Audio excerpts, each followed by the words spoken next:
J'attends d'eux qu'ils clarifient et formalisent leurs demandes à l'égard de la France et de la communauté internationale. Souhaitent-ils notre présence? Ont-ils besoin de nous? Je veux des réponses claires et assumées sur ces questions.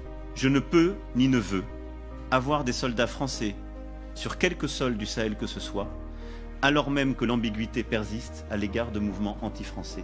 Je souhaite que nous puissions organiser une présence internationale plus forte et structurer au Sahel une nouvelle coalition autour de nous, en lien avec nos partenaires européens déjà présents.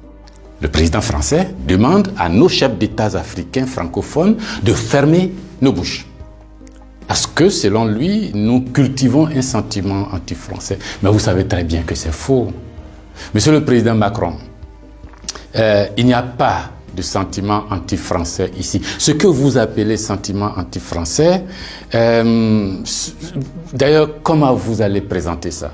Je suis en train de parler en français là. J'ai rien contre le français en tant que langue. Je parle pas en sénoufo ou en djoula ou en serer ou en wolof ou je ne sais quoi, soninké, bambara ou quoi d'autre.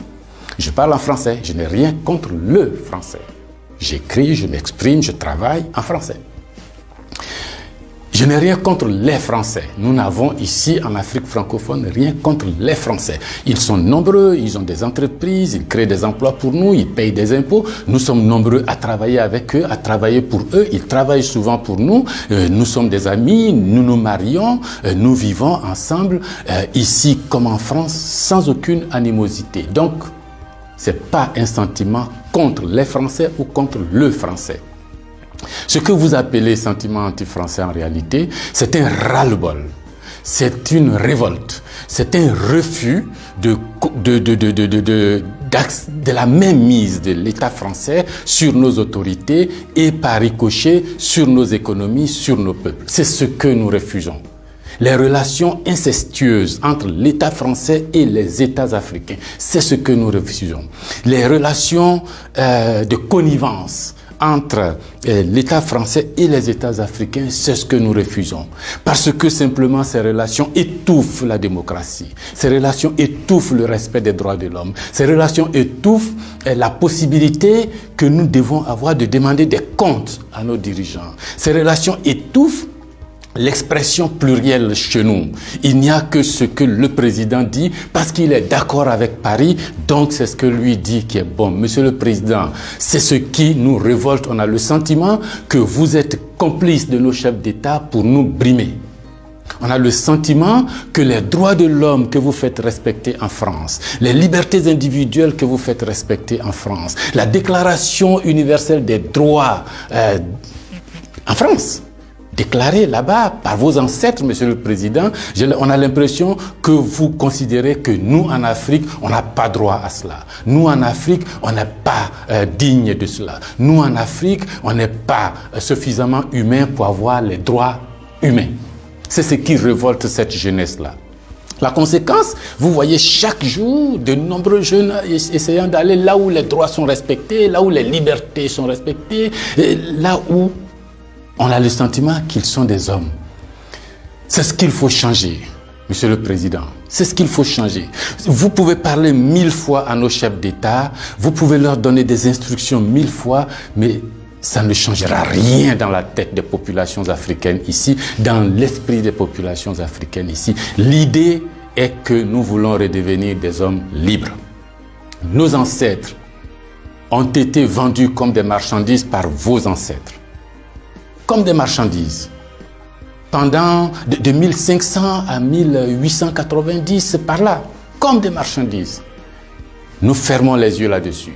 Nos parents ont été gouvernés par la décision que vos parents ont prise à Berlin de venir s'accaparer nos territoires, nous-mêmes, nos fleuves, nos rivières, nos matières premières, de prendre possession de nous.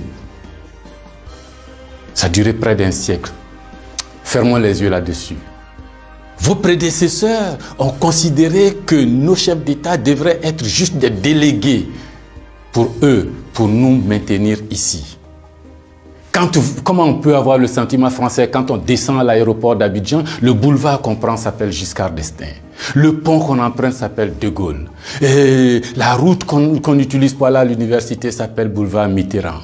Et puis partout, on a Trèche-la-Plaine, Port-Bouët, Binger. Non!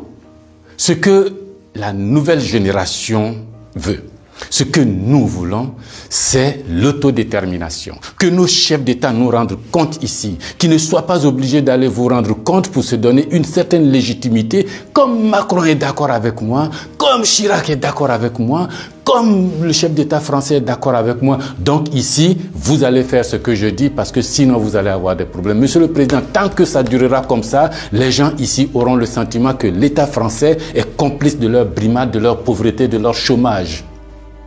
C'est ce que nous voulons changer. C'est ce que nous voulons changer. Renvoyer Kako Noboko, renvoyer Kemi Seba, renvoyer Nathalie Yamb, contester les propos de Salif Keïta ou je ne sais qui d'autre, ça ne changera rien. C'est dans la tête de chacun. Chacun de nous, les gens, ces idées-là ont imbibé notre esprit maintenant. Le désir de liberté, vous devez connaître ça. Vos ancêtres se sont battus pour avoir cette liberté. On fait plusieurs guerres pour jouir de cette liberté. Ce que nous voulons, c'est ça. Liberté de commerce, liberté de nous organiser, nous autodéterminer, faire ce qui est bon pour nous sans nuire à vos intérêts. Mais ça ne vous dit pas de venir nous imposer vos intérêts. Si vous pensez, chers auditeurs, que ce message vaut la peine d'être diffusé et que nous soyons nombreux à nous l'approprier, sans animosité, sans bestialité, mais avec fermeté et conviction, il faut liker, il faut partager. Parce que c'est l'Afrique de demain qui se joue là. Nous ne voulons plus être des marchandises, nous ne voulons plus être sous la tutelle de quelqu'un, nous voulons redevenir des hommes libres.